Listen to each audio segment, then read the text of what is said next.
I have decided to base my project on the German Jewish war photographer who was active during the Spanish Civil War. She is regarded as the first woman photojournalist to have died while covering the front line in a war. Taro was the lover and professional partner of photographer Robert Capa. The name Robert Capa was originally an alias that Taro and Capa shared. It was an invention meant to mitigate the increasing political intolerance in Europe and to attract the lucrative American market. A significant amount of what is credited as Robert Capa's early work was actually made by Taro.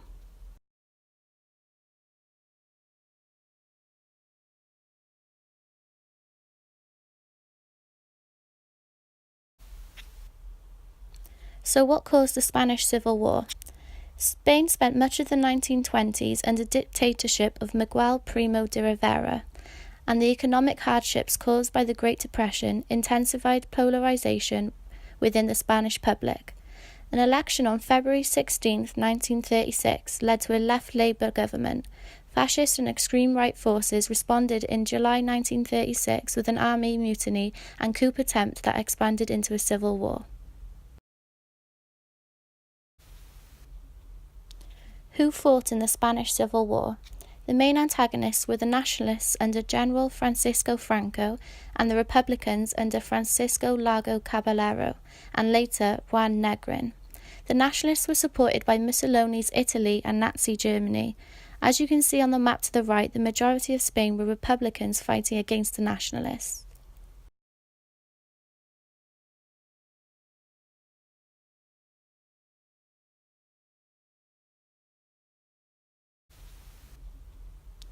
Who fought in the Spanish Civil War?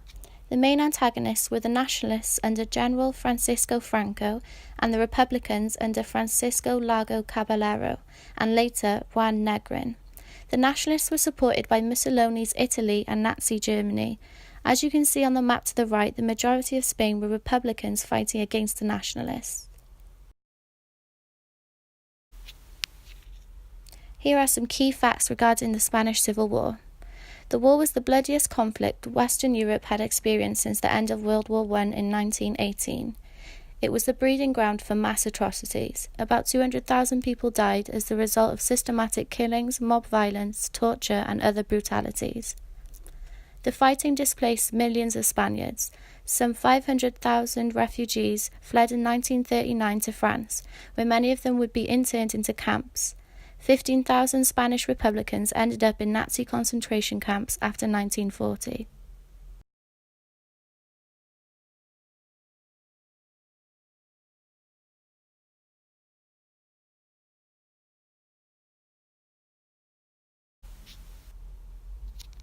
The war itself was extremely horrific. There was a considerable amount of interference from other countries, mainly because the war was a fight between the left and right factions. The fascist governments of Germany and Italy gave their support to the Nationalists under General Franco. Up until the outbreak of the war, Franco had amassed his troops in Morocco. They were unable to cross back into Spain until Hitler and Mussolini provided airlifts. This began the forward push of Franco and ultimately led to his success.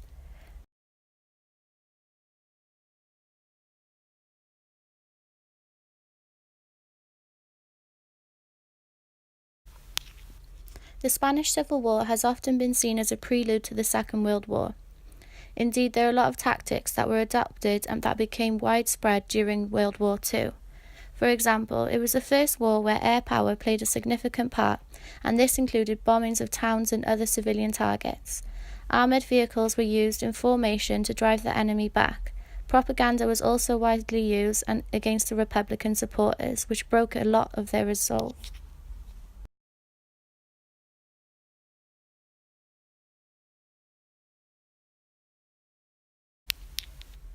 Now we know the history of the war, it's time to see Taro's coverage of these difficult times.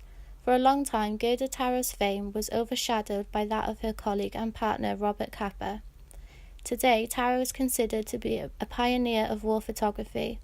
She was born in Stuttgart in 1910, and being Jewish, was forced to flee Paris because of the existential danger posed by National Socialism.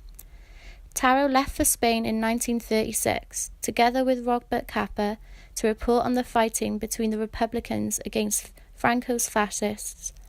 In search of authentic images, she took photographs that document in remarkable close-up views not only the suffering but also the life of the Spanish people during and with war.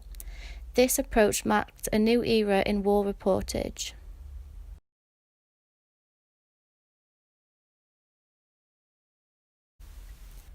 Keen to prove herself and get the most dramatic pictures she could, Taro started to put herself in increasingly dangerous situations. Kappa never forgave himself for letting her go without him, though he himself subsequently became known for the saying, "If your pictures aren't good enough, you're not close enough."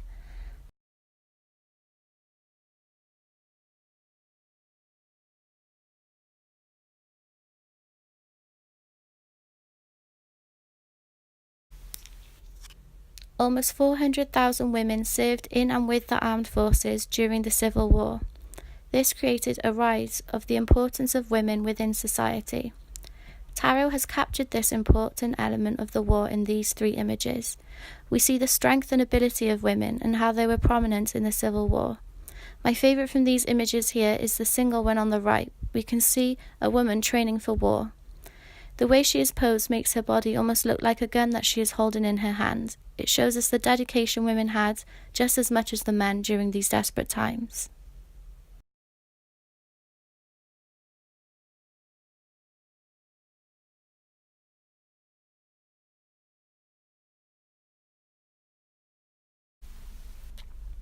One thing Taro did that stands out from other conflict photography is she not only concentrated on documenting the violence, she focused on the community, how the war affected the people and surrounding communities.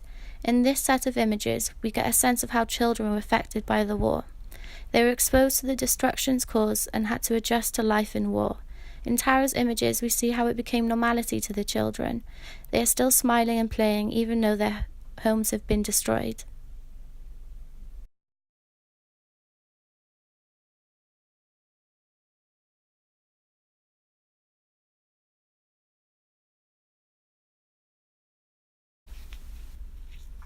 Taro's strawberry blonde hair, speed and size earned her the nickname Little Red Fox. She was at the forefront of a photography revolution, as the 35mm camera made transporting equipment easier than ever and enabling photographers to capture action shots. We can see in these images how close up she got to action, putting herself in danger to get the perfect photograph. We can see how aware she was of everything going around her, and photograph things that may have seemed small at the time, but now give us a better sense of what war was like for the people.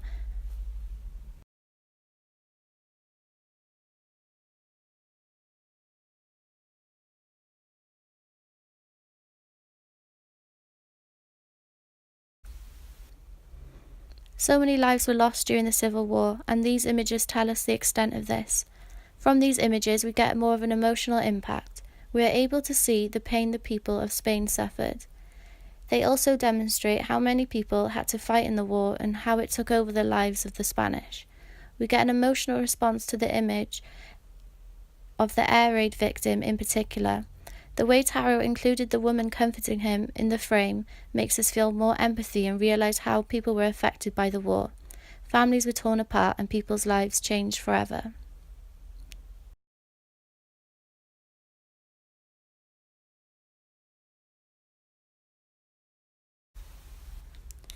Taro is regarded as the first woman photojournalist to have died while covering the front line in a war.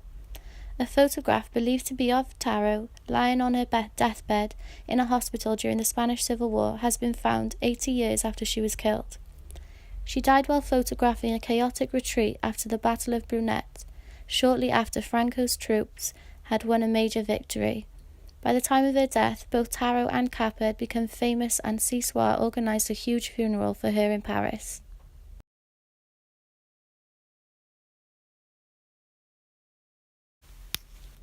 Jane Rogoyska, an author who wrote an autobiography on Taro, said, "She shouldn't have been there.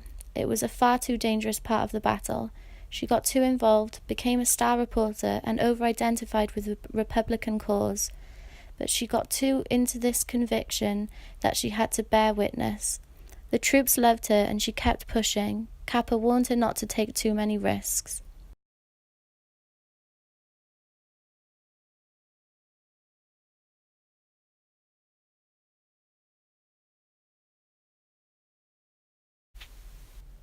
This demonstrates how passionate she was to capture the reality of the Civil War and to stand up for her beliefs.